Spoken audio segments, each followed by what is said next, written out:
Friends, ನಮಸ್ತೆ. Welcome to Nagaveni Achar's kitchen. Travelling ವ್ಲಾಗನ್ನು continuation ಮಾಡ್ತಾ ಇದ್ದೀನಿ. ನಿನ್ನೆ ರಾತ್ರಿ ಅಯೋಧ್ಯೆಯಿಂದ ಪ್ರಯಾಗ್ರಾಜ್ಗೆ ಬಂದಿದ್ದೀವಿ. ಇವತ್ತು ಪ್ರಯಾಗ್ರಾಜ್ನ ವ್ಲಾಗನ್ನು ಕಂಟಿನ್ಯೂ ಮಾಡೋಣ. ಬೆಳಗ್ಗೆ 9:30 ಟೈಮ್. ಈಗ ಬೆಳಗ್ಗೆನೇ ಹೊಟ್ಟೆ ಹಸಿವು ಸ್ಟಾರ್ಟ್ ಆಗಿದೆ. ಇಲ್ಲಿನ ಸ್ಪೆಷಲ್ ಬ್ರೇಕ್ಫಾಸ್ಟ್ ಏನು ಅಂತ ತೋರಿಸ್ತೀನಿ ಬನ್ನಿ. ಇಲ್ಲಿನ ಸ್ಪೆಷಲ್ ಬ್ರೇಕ್ಫಾಸ್ಟ್ ಅಂತ ಹೇಳಿದ್ರೆ ಬಿಸಿ ಬಿಸಿ ಜಿಲೇಬಿ ಜೊತೆಗೆ ಗಟ್ಟಿಯಾದ ಮೊಸರು. ಜಿಲೇಬಿ ರಬಡಿ ಅಂತ ಹೇಳ್ತೀವಲ್ವಾ, ರಬಡಿ ಮಾಡಿಲ್ಲ, ಅದ್ರ ಬದಲಿಗೆ ಇವರು ಗಟ್ಟಿ ಮೊಸರನ್ನು ಕೊಡ್ತಾ ಇದ್ದಾರೆ. ಇದೇನಪ್ಪ ಬ್ರೇಕ್ಫಾಸ್ಟು ಜಿಲೇಬಿ ಮತ್ತು ಮೊಸರು ತಿನ್ನೋದಾ ಅಂತ ಅಂದ್ಕೊಂಡ್ವಿ ನಾವು. ಅವ್ರು ಹೇಳಿದ್ರು ಇಲ್ಲ ನೀವು ಟ್ರೈ ಮಾಡಿ ನೋಡಿ, ತುಂಬ ಚೆನ್ನಾಗಿರುತ್ತೆ. ಇಲ್ಲೆಲ್ಲ ಹೀಗೇ ತಿನ್ನೋದು. ಬೆಳಗ್ಗೆ ಎದ್ದ ತಕ್ಷಣ ಚಾಟ್ಸ್ ತಿಂತೀವಿ ನಾವಿಲ್ಲಿ. ಬೆಳಗ್ಗೆ 6 ಗಂಟೆಗೆ ಸ್ಟಾರ್ಟ್ ಆಗುತ್ತೆ. ನಿಮ್ಮ ಥರ ಇಡ್ಲಿ, ದೋಸೆ, ವಡೆ, ಪೂರಿ ಇವೆಲ್ಲ ತಿನ್ನೋದಿಲ್ಲ. ನಮ್ಮದು ಬ್ರೇಕ್ಫಾಸ್ಟ್ ಅಂದರೆ ಚಾಯ್ ಜೊತೆಗೆ ಇಷ್ಟೇ, ಜಿಲೇಬಿ ಮತ್ತು ಸಮೋಸ, ಬ್ರೆಡ್ ಪಕೋಡ ಈ ಥರದೇ ತಿನ್ನೋದು ಅಂತ ಹೇಳಿದ್ರು. ಸರಿ ಟ್ರೈ ಮಾಡೋಣ ಅಂಥೇಳಿ ಟ್ರೈ ಮಾಡ್ತಾ ಇದ್ದೀವಿ. ಕಾಲಕ್ಕೆ ತಕ್ಕಂತೆ ಭಾಷೆ, ವೇಷಭೂಷಣ ಅಂದಂತೆ ಊರಿಗೆ ತಕ್ಕಂತೆ ಇಲ್ಲೇನು ಸಿಗುತ್ತೋ ಆ ಬ್ರೇಕ್ಫಾಸ್ಟ್ಗೆ ನಾವು ಕೂಡ ಅಡ್ಜಸ್ಟ್ ಆಗಬೇಕಲ್ವಾ. ಸರಿ ಅಂತ 2 ಪ್ಲೇಟಷ್ಟು ಜಿಲೇಬಿ ಮತ್ತು ಮೊಸರನ್ನು ತಗೊಂಡಿದ್ದೀವಿ. ಮೊಸರು ತುಂಬಾ ಚೆನ್ನಾಗಿತ್ತು, ಹಾಗಾಗಿ ಇನ್ನೂ ಒಂದು ಮೊಸರು ಎಕ್ಸ್ಟ್ರಾ ಹೇಳಿದೆ ನಾನು. 1 ಕಪ್ ಜಿಲೇಬಿಗೆ ಸುಮಾರು 7ರಿಂದ 8 ಪೀಸಷ್ಟು ಇತ್ತು. 100 ಗ್ರಾಮಷ್ಟು ತೂಕ ಇತ್ತು. ಇದು ಪೂರ್ತಿಯಾಗಿ ಒಬ್ಬರಿಗೆ ನಮಗೆ ತಿನ್ನೋಕ್ಕಾಗೋದಿಲ್ಲ ಅಂಥೇಳಿ ನಾನು ಮತ್ತು ನಮ್ಮ ಹಸ್ಬೆಂಡ್ 1 ಪ್ಲೇಟ್ ಜಿಲೇಬಿನ ಶೇರ್ ಮಾಡ್ಕೊಂಡ್ವಿ. ಟೇಸ್ಟ್ ಮಾತ್ರ ಸಖತ್ತಾಗಿತ್ತು. ಗಟ್ಟಿಯಾದ ಮೊಸರು, ಹಾಗೆಯೇ ಬಿಸಿ ಬಿಸಿ ಜಿಲೇಬಿ. ಈ ಥರ ಬ್ರೇಕ್ಫಾಸ್ಟ್ ಯಾವತ್ತೂ ನಾವು ತಿಂದೇ ಇರಲಿಲ್ಲ. ನಾವೇನಿದ್ರೂ ಇಡ್ಲಿ, ದೋಸೆ, ಪೂರಿ, ಉಪ್ಪಿಟ್ಟು, ಬಿಸಿಬೇಳೆಭಾತ್ ಈ ಥರದೇ ಅಲ್ವಾ. ಜಿಲೇಬಿ ತಿಂದಿರ್ತೀವಿ ಸಂಜೆ ಟೈಮ್ ಸ್ನ್ಯಾಕ್ಸ್ಗೆ ಈ ಥರ, ಆದರೆ ಬೆಳಗ್ಗೆನೇ ಖಾಲಿ ಹೊಟ್ಟೆಯಲ್ಲಿ ಈ ಥರ ತಿಂಡಿಯನ್ನು ತಿಂತಿರೋದು ಇದೇ ಫಸ್ಟ್ ಟೈಮ್. ಸೊ ಟ್ರೈ ಮಾಡಿದ್ವಿ, ತುಂಬಾ ಚೆನ್ನಾಗಿತ್ತು. ಎಲ್ಲರಿಗೂ ತುಂಬಾ ಇಷ್ಟ ಆಯಿತು. 1 ಪ್ಲೇಟ್ ಜಿಲೇಬಿ ಜೊತೆಗೆ ಮೊಸರು ಇವೆರಡನ್ನ ಕಾಂಬಿನೇಷನ್ ತಗೋಬೇಕು. 2 ಸೇರಿ 30 ರೂಪಾಯಿ ಅಷ್ಟೇ. ನಾನಂತೂ ಸಖತ್ತಾಗಿ ಎಂಜಾಯ್ ಮಾಡ್ತಿದ್ದೀನಿ. ಯಾವ ಡಯಟು ಇಲ್ಲ, ಯಾವ ಹೆಲ್ತ್ ಕಾನ್ಷಿಯಸ್ಸು ಇಲ್ಲ. ಸಿಕ್ಕಿದಾಗ ಸೀರುಂಡೆ ಅಂತ ಹೇಳಿ ಎಂಜಾಯ್ ಮಾಡ್ತಿದ್ದೀನಿ. ಯಾಕಂದರೆ ನಾವಿಲ್ಲಿ ಬಂದಿರೋದು ಜಾಗಗಳನ್ನು ಎಕ್ಸ್ಪ್ಲೋರ್ ಮಾಡೋದಕ್ಕೆ, ಹೊಸ ತಿಂಡಿಗಳನ್ನು ಟೇಸ್ಟ್ ಮಾಡೋದಕ್ಕೆ. ಹಾಗಂತ ಸಿಕ್ಕಾಪಟ್ಟೆ ಸಿಕ್ಕಿದೆಲ್ಲ ತಿನ್ನಲಿಲ್ಲ. ಕ್ಲೀನಾಗಿ ಹೈಜಿನಿಕ್ ಆಗಿರುವಂಥದ್ದು ನೋಡಿ ಮಾಡಿನೇ ನಾವು ತಿಂತಾ ಇದ್ದಿದ್ದು.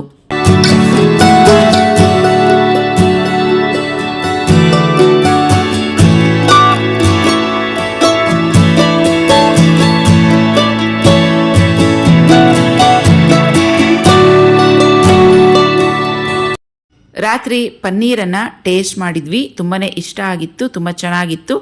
ಬೆಳಗ್ಗೆನೂ ತಿನ್ನೋಣ ಅಂಥೇಳಿ ಮತ್ತೆ 1 ಪ್ಲೇಟ್ ಪನ್ನೀರನ್ನು ತಗೊಂಡಿದ್ದೀವಿ.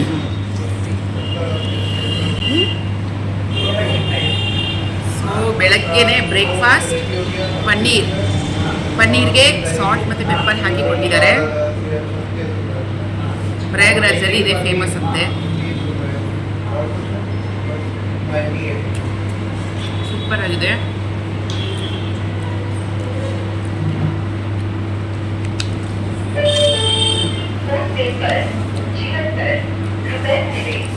ನಾವು ಪನ್ನೀರ್ ಗ್ರೇವಿ ತಿಂದಿರ್ತೀವಿ, ಪನ್ನೀರ್ ಮಸಾಲೆ ತಿಂದಿರ್ತೀವಿ. ಇಲ್ಲಿ ಬರೀ ಪನ್ನೀರು, ಪ್ಲೇನ್ ಪನ್ನೀರ್, ಬೇಯಿಸಿಲ್ಲ, ಏನೂ ಇಲ್ಲ. ಬರೀ ಪನ್ನೀರ್ಗೆ ಸಾಲ್ಟ್ ಮತ್ತು ಪೆಪ್ಪರ್ ಹಾಕೊಂಡು ತಿನ್ನೋದು. ಪ್ರೋಟೀನ್ಸ್.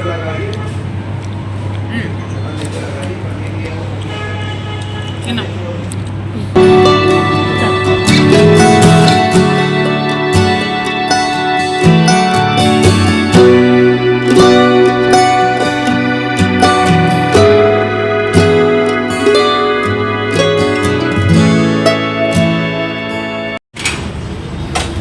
ನಡಿ, ತಿಂತೀಯಾ? ಒಂದು ಪಾರ್ಸಲ್ ಮಾಡ್ಕೊಂಡ್ರೆ ಮಾಡ್ಕೊಡ್ತೆ.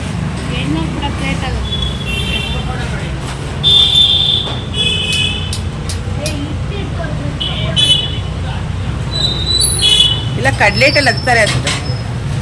ಬೇಕಾ ನಿಮಗೆ? ಬೇಕಾ? ಅದೇ ಬ್ಯಾಗ್ ಕೊಟ್ಬಿಡ್ಬೋದು. ओ बेसन में नहीं डालेगा भैया? डालेगा। वही सेम है ना, समोसा मसाला, ये समोसे में डाला था ना, वही है ना।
ಸಮೋಸದು ಮಸಾಲೆ ಇದೆ ಕಣೋ.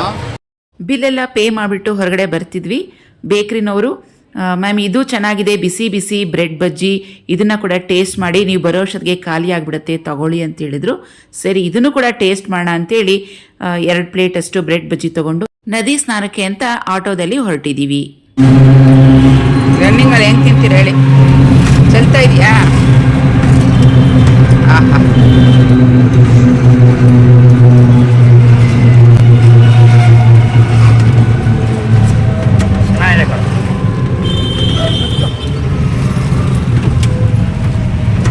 ಹೇಳಿ ಚೆನ್ನಾಗಿದೆಯಾ?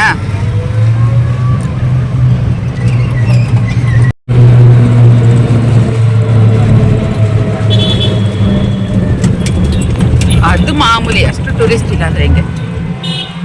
ತ್ರಿವೇಣಿ ಮಾರ್ಗ್.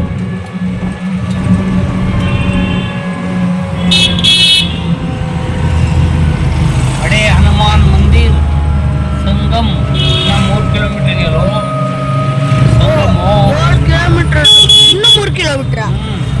0.3 ಅಂದ್ರೆ ಇಲ್ಲ, 0.3 ಅಂದ್ರೆ ಮೀಟರ್ 3 ಅದು. ಮೀಟರ್. ತ್ರಿವೇಣಿ ಸಂಗಮ ತಗೊಂಡೋಗ್ತೀವಿ ಮನೆಗೆ. ಬರೀ ಗಂಗಾ ಮಠ. ಬ್ರಿಡ್ಜ್ ನೋಡಿ ಅಲ್ಲಿ, ಬ್ರಿಡ್ಜ್ ರಾತ್ರಿ ಬ್ರಿಡ್ಜ್ಗೆ ಲೈಟ್ಸ್ ಹಾಕಿಟ್ಟಿದ್ರು. ಅಯೋಧ್ಯದಲ್ಲಿ ವಿಸಿಟಿಂಗ್ ಪ್ಲೇಸಸ್ ತೋರಿಸೋದಕ್ಕೆ ಒಂದು ಆಟೋನ ಬುಕ್ ಮಾಡ್ಕೊಂಡಿದ್ವಿ, ಇಷ್ಟು ಅಂತ ಲಂಸಮ್ ಆಗಿ. ಹಾಗೆಯೇ ಇಲ್ಲೂ ಕೂಡ ಮಾಡೋಣ ಅಂಥೇಳಿ ರಾತ್ರಿ ನಮಗೆ ರೈಲ್ವೆ ಸ್ಟೇಷನಿಂದ ಈ ರೂಮ್ಗೆ ಡ್ರಾಪ್ ಮಾಡಿದಂಥ ಆಟೋದ ಹುಡುಗನಿಗೆ ಹೇಳಿಬಿಟ್ವಿ, ಬೆಳಗ್ಗೆ ಬಾರಪ್ಪ ಬಂದು ಯಾವ್ಯಾವ ವಿಸಿಟಿಂಗ್ ಪ್ಲೇಸಸ್ ಇದೆ ಎಲ್ಲ ಕರ್ಕೊಂಡೋಗು ಅಂತ ಹೇಳಿದ್ವಿ. ಹಾಗಾಗಿ ಬೆಳಗ್ಗೆನೇ 9 o'clock ಕರೆಕ್ಟ್ಗೆ ಬಂದು ರೂಮ್ ಹತ್ರ ವೇಟ್ ಮಾಡ್ತಾ ಇದ್ದ.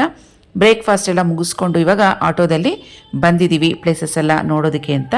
ಈಗ ತ್ರಿವೇಣಿ ಸಂಗಮಕ್ಕೆ ಸ್ನಾನಕ್ಕೆ ಅಂತ ಹೊರಟಿದ್ದೀವಿ. ತ್ರಿವೇಣಿ ಸಂಗಮಕ್ಕೆ ಹೋಗುವಾಗ ದಾರಿಲಿ ಈ ಥರ ಎಲ್ಲ ಅಂಗಡಿಗಳೆಲ್ಲ ಇಟ್ಟಿರ್ತಾರೆ. ಖಾಲಿ ಕ್ಯಾನ್ಗಳು ಸಿಗುತ್ತೆ, 10 ರೂಪಾಯಿ 20 ರೂಪಾಯಿ ಈ ಥರ. ತೊಗೊಂಡೋಗೋವಂಥವ್ರು ಈ ತ್ರಿವೇಣಿ ಸಂಗಮದ ನೀರು ಕೂಡ ಜೊತೆಗೆ ತೊಗೊಂಡೋಗ್ತಾರೆ ಮನೆಗೆ. ನಾವೀಗ ತ್ರಿವೇಣಿ ಸಂಗಮಕ್ಕೆ ಬಂದಿದ್ದೀವಿ. ತ್ರಿ ಅಂದರೆ 3, ವೇಣಿ ಅಂದರೆ ನದಿಗಳು. 3 ನದಿಗಳು ಸೇರುವಂಥ ಈ ಜಾಗಕ್ಕೆ ತ್ರಿವೇಣಿ ಸಂಗಮ ಅಂತ ಹೇಳ್ತೀವಿ. ದುರ್ಗಾ, ಲಕ್ಷ್ಮಿ ಮತ್ತು ಸರಸ್ವತಿಯ ಸ್ವರೂಪ ಈ ಪವಿತ್ರವಾದ ನದಿಗಳು.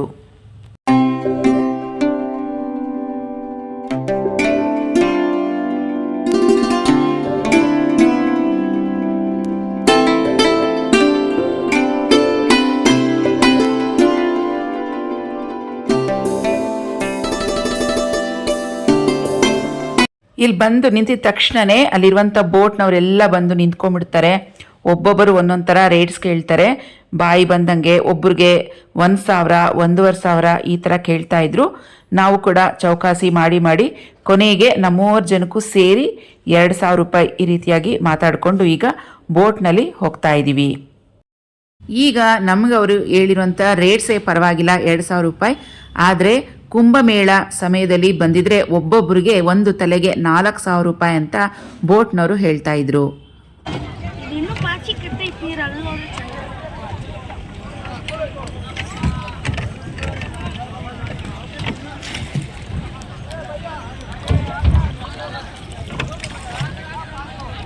आपका नौका जो है बुकिंग हो गया, हाँ ये बुकिंग हो गया है आपका।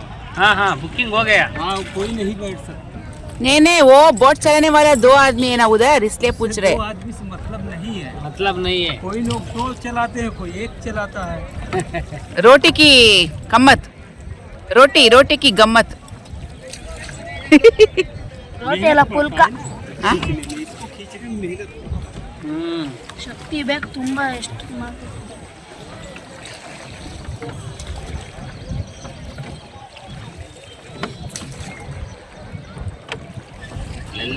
ना हाँ काम करता है। पूरा गाँव का सभी इधर ही सब है। बिहार का आदमी ज्यादा है, आप बिहार का आदमी। हाँ बिहार का आदमी ज्यादा है बेंगलोर में। बेंगलोर में। काम करने वाले। हाँ बेंगलोर में बिहार का आदमी बहुत है। अभी काम करने वाला है ना पूरा बिहारी आदमी है। ನೀರು ಮುಟ್ಟಪ್ಪ. ಅಲ್ಲಿ ಹೋಗಿ ಸ್ನಾನ ಮಾಡ್ತೀವಲ್ಲ 770 ಏಳ್ನೂರ 70 770 30,000 था, 40,000 कैसे आने और जाने का? एक ही टाइम का आने जाने का आने जाने। आने जाने का। 3-3.5 घंटा लगता है, तो वो ब्रिज के आगे से नाव चलती है। हाँ हाँ एक आदमी को कितना टिकट? एक आदमी का 4,000, 4,000। टाइमಲ್ಲಿ हाँ 10 आदमी का सीट होता है, हाँ, 10 आदमी का, हाँ 40,000 हो जाता। पूरा साइड में आप ही बोट डाल दिया, उधर स्नान करने को नहीं हो रहा है।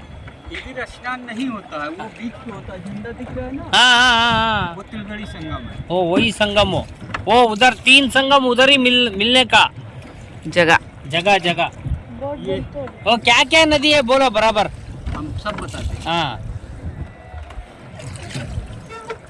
ಯಾರೋ ಬನ್ನಿನಲ್ಲೇ ಹೋಗ್ಬಿಟ್ಟು ಸಾಕು. क्या क्या नदी है बोलो, संगम का बोल रहे हैं ना। ಇಬ್ಬರು ಎಷ್ಟು ಕೊಟ್ಟಿರ್ತಾರೆ. ये देखिए ध्यान सुनिएगा, ये जमुना माता, जमुना माता। ओके। ये दिल्ली आगरा वृंदावन मथुरा होते हुए आती है, ये जमुना माता। आपका गंगा माता आती है हरिद्वार ऋषिकेश होते हुए आती है। ये पश्चिम दिशा से आती है जमुना माता, और उत्तर दिशा से गंगा माता आती है। सरस्वती माता अंतरवाही, वो अंतरवाही से बहती है, वो दिखती नहीं है। दिखती नहीं। पहले पूर्वजों को कहते थे कि दिखती थी, लेकिन जब से जो है इसको श्रापित हो गया है, तब से जो है ये सरस्वती माता अंतरवाही हो गई, तभी से ये लुप्त हो गई। नाम तीनों का है, तीनों मैया का है। तीनों मैया। हाँ, ये श्रीफल नारियल जो चढ़ता है, ये श्रीफल नारियल बेटी बेटा परिवार सुख शांति। ಅಲ್ಲಿ ನಿಲ್ಸಿರೋ ಸ್ನಾನ ಮಾಡಕ್ಕಪ್ಪ ಎಲ್ಲಾರ್ಗೂ. श्रीफल नारियल जो है अगर लेना होगा तो ले लीजिएगा वहाँ पास। क्या है? 100 रुपीज़ का 3 फल मिलता है। 3 पल्लू हाँ, लेता ले लेना, वहाँ अपना गंगा पूजा कर लेना। हाँ पूजा करने का बाद माँ का अर्पण कर देना, अर्पण करने के बाद तब स्नान। ओके ओके ठीक है, करेंगे वही दान पूरा दक्षिणा करेंगे। ही आपकी खुशी है, इसमें कोई भेदभाव नहीं है। जी का 44 मूर्तियाँ हैं, 44 का मूर्ति। हाँ हाँ एक विष्णु जी का मूर्ति है। दर्शन कर लीजिए। हाँ ओके ओके। फिर वहाँ से जब निकलना तो हनुमान जी का दर्शन करना, हाँ ओके ओके। फिर वहीं से ऑटो पकड़ना, सब पास ही में है, दर्शन कर लीजिए। कि हनुमान मंदिर दर्शन करने के बाद जब आगे जाएंगे, एक बहुत बड़ी मंदिर है शंकराचार्य। तो अगर और ज़्यादा घूमना है, समय है, हाँ तो गाड़ी कर लीजिएगा, गाड़ी से घूम लीजिए। गाड़ी है ना ऑटो। ऑटो है ना, ऑटो वाला घुमा दो। ಈ ಕಡೆ ದಡದಿಂದ ಆ ಕಡೆ ದಡಕ್ಕೆ ಕರ್ಕೊಂಡು ಹೋಗ್ತಾರೆ. ಸುಮಾರು 1.5-2 ಕಿಲೋಮೀಟರ್ ಅಷ್ಟು ಇರುತ್ತೆ ಅಷ್ಟೇನೆ. ಸೀಸನಲ್ ಟೈಮ್ ಅಥವಾ ಕುಂಭಮೇಳದ ಟೈಮ್ನಲ್ಲಿ ಇಷ್ಟಕ್ಕೆ ಒಂದು ತಲೆಗೆ 4,000 ರೂಪಾಯಿ ಅಷ್ಟು ಚಾರ್ಜ್ ಮಾಡ್ತಾರೆ. ನಮಗೇನೆ ಪರವಾಗಿಲ್ಲ, 3 ಜನಕ್ಕೂ ಸೇರಿ 2,000 ರೂಪಾಯಿ ಅಷ್ಟು ಚಾರ್ಜ್ ಮಾಡಿದ್ರು. हाँ वही ग्रीन था, इधर थोड़ा चेंज हो रहा है, वही कलर एकदम वाइट दिखेगा। हाँ ಆ ಕಡೆ ದಡದಿಂದ ಈ ಕಡೆ ದಡಕ್ಕೆ ಬಂದಾಯಿತು. ಬೋಟ್ ಇಳಿದಿದ ತಕ್ಷಣವೇ ಮತ್ತೊಂಥರ ಅಲ್ಲಿ ಸ್ಟಾರ್ಟ್ ಆಗುತ್ತೆ. ಆ ಪೂಜೆ ಮಾಡಿಸಿ ಈ ಪೂಜೆ ಮಾಡಿಸಿ ಅಂತ ತೆಂಗಿನಕಾಯಿ ತಗೊಳ್ಳಿ, ಆರತಿ ಮಾಡಿ, ಈ ಥರ ಒಬ್ಬೊಬ್ಬರೇ ಬರ್ತಾ ಇರ್ತಾರೆ. ಇಲ್ಲಿ ಸ್ವಲ್ಪ ನೀರು ಕಮ್ಮಿ ಇರುತ್ತೆ, ಇಲ್ಲೇ ಸಂಗಮ ಆಗುವಂಥ ಸ್ಥಳ, ಹಾಗಾಗಿ ಇಲ್ಲಿಗೆ ಬಂದು ಸ್ನಾನ ಮಾಡಬೇಕು. ಜನ ಏನು ಹೆಚ್ಚಾಗಿ ಇರಲಿಲ್ಲ, ಸ್ವಲ್ಪ ಕಮ್ಮಿನೇ ಇದ್ದರು. ಹಾಗೆಯೇ ನೀರು ಕೂಡ 4 ಇಂಚಷ್ಟು ಕಮ್ಮಿ ಆಗಿಬಿಟ್ಟಿತ್ತು.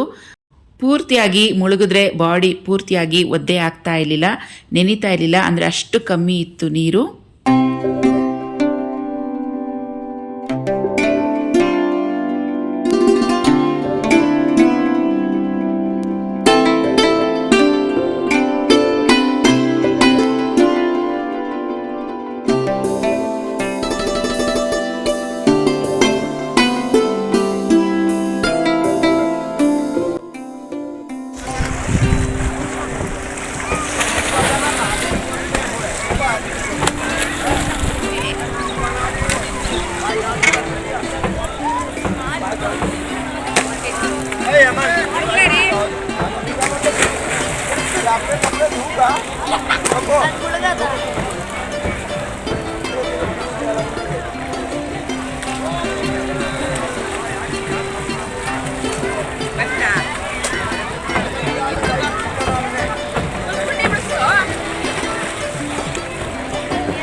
ಸ್ನಾನ ಆದಮೇಲೆ ಡ್ರೆಸ್ ಚೇಂಜ್ ಮಾಡೋದಕ್ಕೆ ಈ ಥರ ರೂಮ್ಸ್ ಥರ ಸೀರೆನಲ್ಲಿ ಕಟ್ಟಿರ್ತಾರೆ, ಅಲ್ಲಿ ಡ್ರೆಸ್ ಚೇಂಜ್ ಮಾಡ್ಕೋಬೋದು.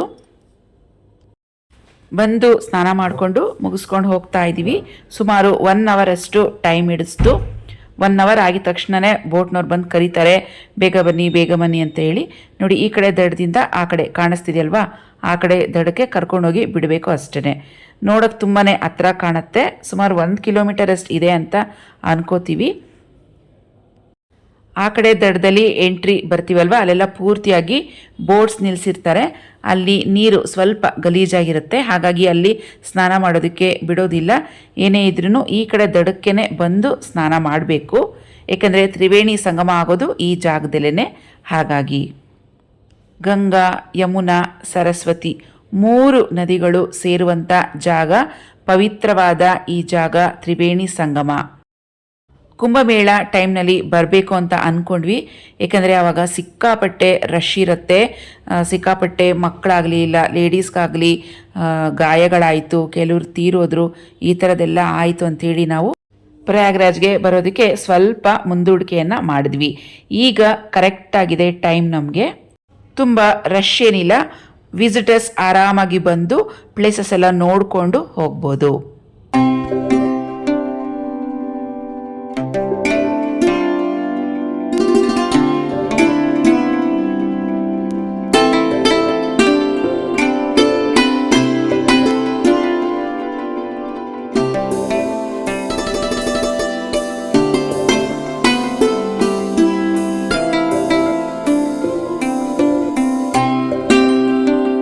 ತ್ರಿವೇಣಿ ಸಂಗಮದಲ್ಲಿ ಸ್ನಾನ ಆಯಿತು.